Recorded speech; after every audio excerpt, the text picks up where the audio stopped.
Meus cumprimentos a todos que estão assistindo o nosso programa de hoje no SP Norte, na TV SP Norte. O tema que nós vamos abordar é Entre Curvas, Protocolos e Ciências. Me parece mais um debate entre o chamado gabinete do ódio versus o grupo da maldade. O primeiro aspecto que nós deveríamos abordar seria a questão do hidroxicloroquina como remédio para combater o coronavírus, que é o causador do Covid-19. Nós temos assistido e acompanhado as informações, dentro do possível, do que chega para nós, que médicos especialistas usaram e aprovaram o uso do medicamento. Então, há décadas que nós vemos a aplicação sem receita, sem uma obrigação de uma receita médica, e agora nós recebemos essas informações da área especializada apresentando efeitos colaterais. Evidentemente, também consideramos que exames feitos que apresentaram que não havia uma cura, uma eficiência, não havia uma comprovação do uso desse remédio como benéfico.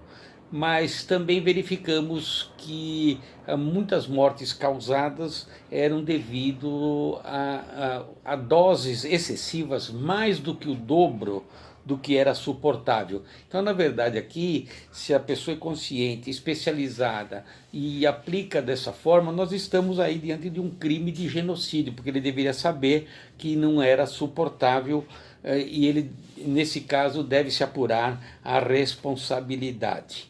Mas, pesando os prós, os contras, nós vimos que muitos cientistas são a favor do uso do hidroxicloroquina, conjugado ou não com outros medicamentos, e outros são contra. E dependendo até de uma posição ideológica e política, ele vai escolher se é a favor ou contra. É isso que transmite para nós quando nós fazemos esse acompanhamento.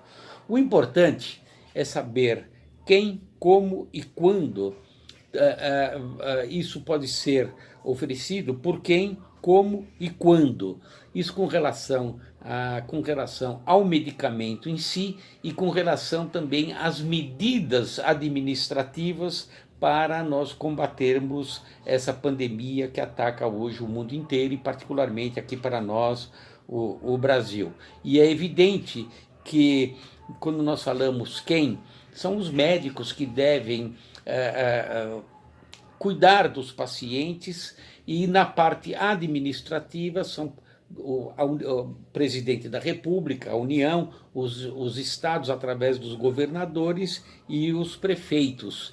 E como utilizar esse medicamento? Essa é outra questão. Nós vamos utilizar qual a dosagem ideal, conforme o paciente, conforme a situação, o momento do paciente, conforme o local que vai ser utilizado, que o Brasil é imenso, nós temos quase 6.000 municípios, enquanto alguns municípios já estão ultrapassando a fase mais crítica, outros estão começando e ainda chegando no top. Então, como aplicar? E as medidas devem levar em consideração, então, o local, e deve levar em consideração o estado, o município, a situação do município. E quando também aplicar? No aspecto médico, nós verificamos, querem adotar no início, para evitar aquela famosa curva, para que não haja uma grande concentração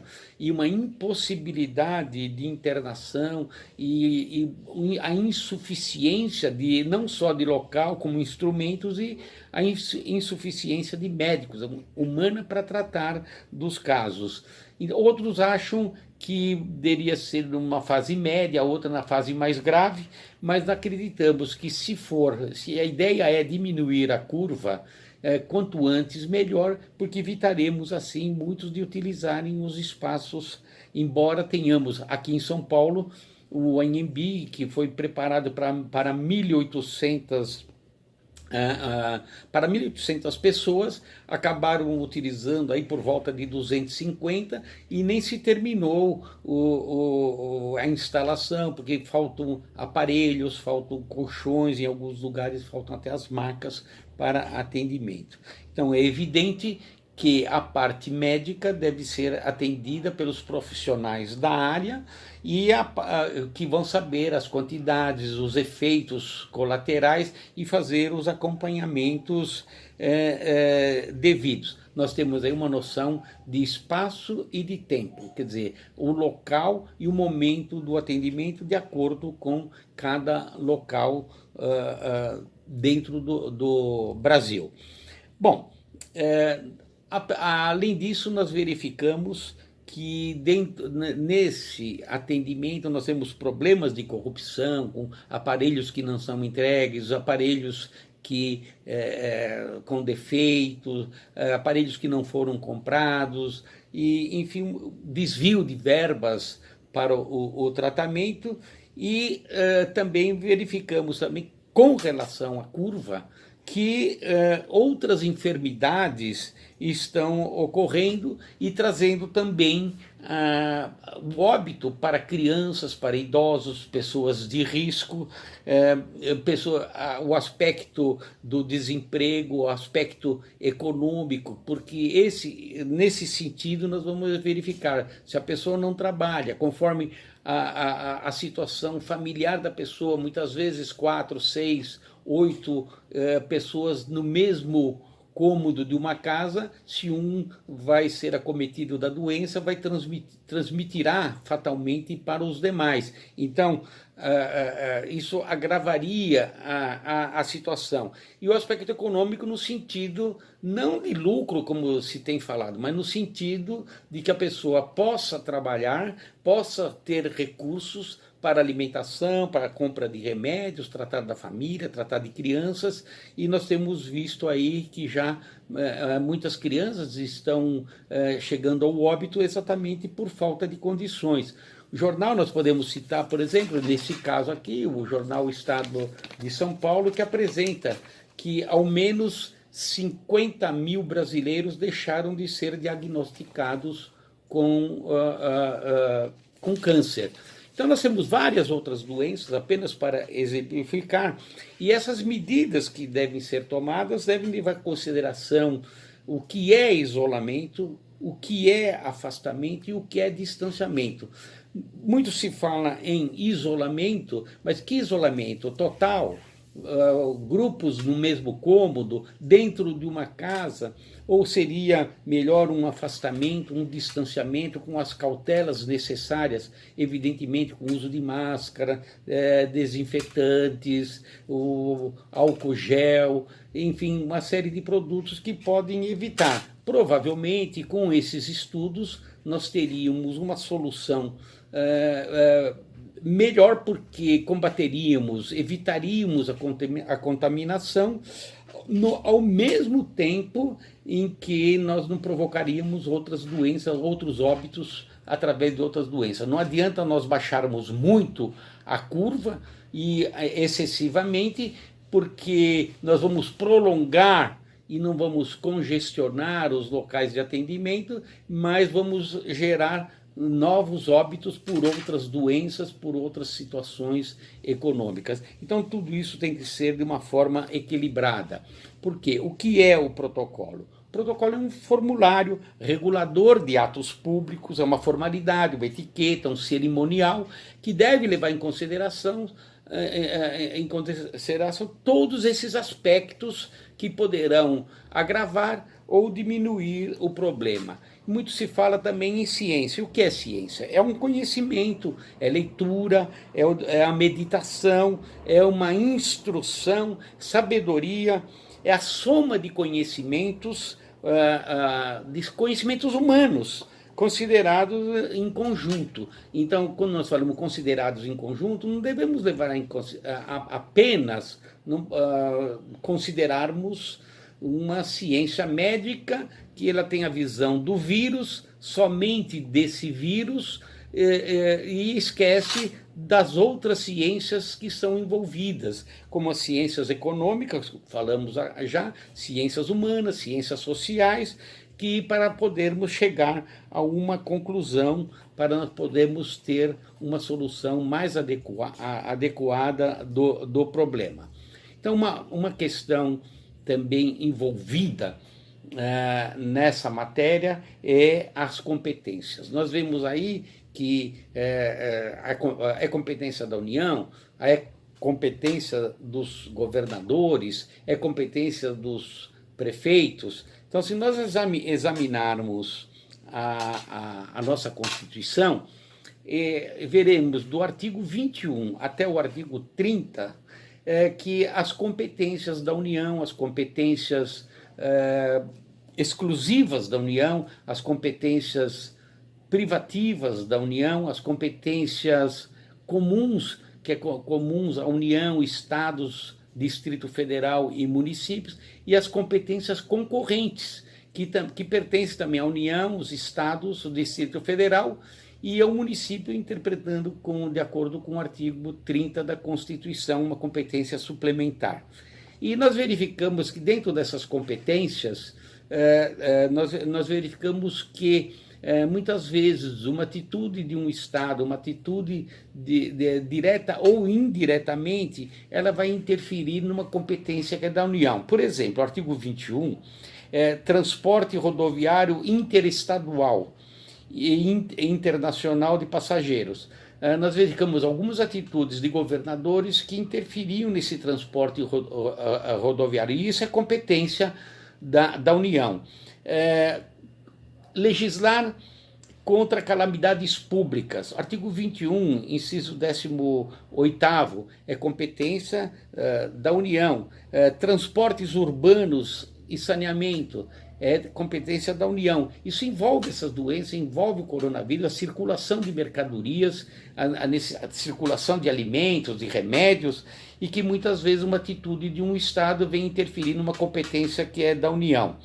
Nas competências privativas do artigo 22, nós verificamos comércio exterior e interestadual. Então, algumas medidas de alguns governadores e até de prefeitos poderão interferir nesse comércio interestadual.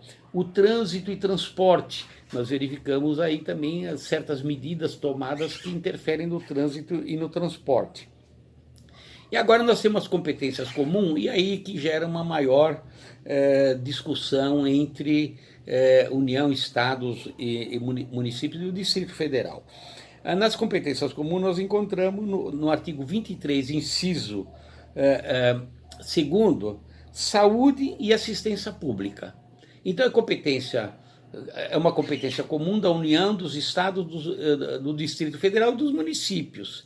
E ainda temos a produção agropecuária, abastecimento alimentar, também como competência comum. Aí vamos para a competência concorrente. Nós temos a produção e consumo. Isso envolveu a produção e o consumo. Dano ao consumidor. E outra vez, no artigo 24, inciso 12, a saúde. Então temos aqui que é uma competência da União, do Distrito Federal, dos Estados. Aqui não fala no município, mas no artigo 30 fala voltamos à saúde, competência do município para a saúde e uma competência suplementar. Então, todos os entes poderão legislar. E como resolver esse problema? Qual é a causa desse problema e qual essa discussão toda e como resolver? A questão é que a competência da União é uma competência para normas gerais. E a competência dos estados e dos municípios e do Distrito Federal seria uma competência mais particular para assuntos particulares, para as peculiaridades de cada estado, uma competência residual e uma competência do município com relação aos interesses locais. Então, a União, ela estabelece normas gerais, mas ela não poderá interferir em problemas locais dos municípios, eleger uma legislação específica para os municípios e para os estados. Essa competência seria dos estados. E os estados também não poderão ferir as normas gerais, porque pode ocorrer uma norma geral, uma norma geral da União, que é aplicável a todos os estados e municípios e que não traga prejuízo para essa campanha para essa pandemia contra o coronavírus, contra o Covid-19. Então, essa legislação, se ela não é contra, se ela não causa mal, ela deve ser obedecida. Então, respeitando aquelas competências todas que são da União, que nós já referimos aqui, sem qualquer tipo de interferência. Então, essas normas são de competências gerais, são de competência da União. E os estados e municípios, então, vão complementar vão exercer uma complementação, né, dessa legislação de acordo com as especificidades de cada estado e de cada município. Então tem que levar em consideração não uma norma genérica para todo o estado. O estado tem que ver, porque tem municípios, como já dissemos anteriormente, nós temos municípios onde ocorre uma maior necessidade de um lockdown, por exemplo, que a situação está muito grave, enquanto isso outros municípios ainda não foram atingidos. Nós temos municípios que já ultrapassaram a fase mais crítica e temos outros que ainda estão chegando do ponto mais alto da curva daquele município. Então, e aí nós chegamos à seguinte conclusão: o governador tem que estabelecer uma norma também geral, e deixar para os prefeitos as normas específicas. Então, nós temos um exemplo de quando ocorreu a questão do amianto. Havia uma norma geral da União, que o amianto, em determinadas situações, ele poderia ser utilizado. Alguns governadores criaram uma norma que obstaculizava toda a utilização do amianto, mas ele poderia ser usado de alguma maneira. Bom, então o Supremo Tribunal Federal pendia, nesse caso, para a União. Havia um interesse maior a ser protegido. Posteriormente surgiu um laudo que dizia que o amianto, em todas as situações, ele trazia prejuízo para a saúde. Então aí foi o contrário. Aí deu-se razão aos estados, que proibiram totalmente o amianto, e a norma geral deixou de existir, porque ela era para determinados casos. Esses casos não existiam, né, porque fazia mal para a saúde em todas as hipóteses de utilização. Então veja a situação aqui. Nós podemos fazer uma analogia que as normas gerais da União seriam, vamos supor, de uma oscilação entre a abertura do comércio, da circulação, da liberdade maior, e os estados iriam fazer uma regulamentação dentro do estado para ver como adotar conforme o município. E os municípios, cada município também poderia legislar especificamente de acordo com o interesse local, de acordo com suas necessidades. E porque, além disso, deve haver sempre uma predominância de uma norma geral, de um interesse federativo, aí a norma federal, porque não envolve apenas um estado, como nós vimos aqui, circulação, abastecimento e etc. Envolve vários estados, e não pode um estado vir a interferir de forma tal que vai prejudicar um estado vizinho. Nós vivemos num federalismo cooperativo. A mesma coisa podemos dizer que Campinas, por exemplo, está com sua lotação plena para atendimento. E nós temos aqui o Ibirapuera, em São Paulo, com vagas. Então, que se atenda aqui as pessoas desse município, assim, com esse espírito de um federalismo cooperativo. Então, nós verificamos aí que essas devem ser as medidas. E é o que nós temos assistido com essas medidas tomadas pelo Estado, pela Prefeitura, de certa forma é incompreensível. Se nós temos que fazer não um isolamento absoluto, né? Depende do caso, mas em alguns casos, não isolamento absoluto, mas nós temos que fazer o possível do isolamento, o distanciamento entre as pessoas, para trabalhar com máscara, com as proteções devidas, com higiene, e que possa evitar essa comunicação, ou pelo menos ao máximo evitar essa contaminação. As medidas trazem um resultado ao contrário. Por exemplo, o comércio abrir, certos comércios abrirem 4 dias da semana. É evidente, isso ocorreu com o rodízio. Na medida que teve um rodízio mais severo, nós tivemos um ajuntamento maior nas estações de metrô, nos vagões, nas estações de trem, nas estações rodoviárias também.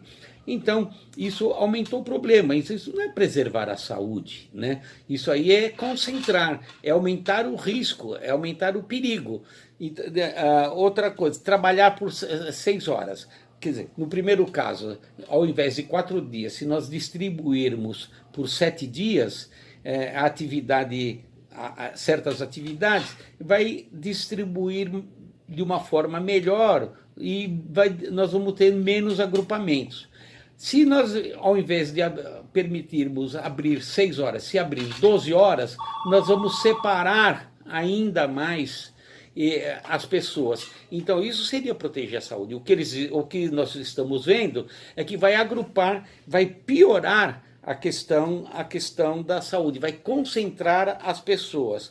Verificamos isso também com a abertura dos bares, no seu sentido de preservar vidas e no seu sentido também econômico, de emprego e etc. Nós verificamos, certos bares abrem das 17 horas, eles estão mandando fechar no horário de abrir. Então, quer dizer, se vai abrir num horário mais restrito durante o dia, em primeiro lugar, tem menos movimento, é claro, mas o movimento que vai ser concentrado. Se esses bares abrirem num período muito maior, né, o dobro até do horário, vai distribuir de uma certa forma as pessoas e vai diminuir o risco de contaminação. Nós vemos também os parques. Os parques vão abrir das 10 às 16 horas. Quem vai no parque das 10 às 16 horas? Será que isso tem que ser seletivo? O trabalhador mais sacrificado, ele vai no parque antes das 10 horas e depois das 16 horas. Das 10 às 16, a maioria está trabalhando. Então, como ele vai utilizar o parque, como ele vai fazer seu exercício físico, e se abrir das 10 às 16 também é um período de concentração, salvo os grandes, que parece que o Parque do Carmo, Ibirapuera, que vai abrir às 6 horas e vai fechar às 16 horas. Então, com essa concentração, nós estamos protegendo a vida, estamos pensando na vida, ou vai haver uma concentração e vai piorar a situação. E no sentido econômico, quem vai abrir um comércio por um período mais curto de dias e um período também menor de horário como pagar os funcionários? Os funcionários vão receber, tem que receber. Então é impossível, parece que eles falam, vamos abrir, mas é só em tese, porque na realidade vai ser impraticável a abertura, na sua maior parte, eu quero dizer, pode ter alguma exceção. Então está se protegendo a saúde desse jeito, está piorando a situação, concentrando. E no aspecto econômico, vai resolver o problema do emprego, de receber um salário, de diminuir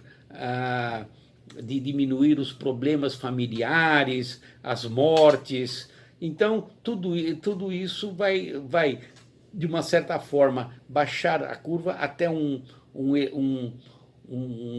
patamar muito mais, um piso, né, muito mais baixo, por mais um tempo maior, né, da curva, e vai se acrescer novas doenças causadas por essas medidas um pouco radicais que eu acredito que deveriam ser melhor pensadas.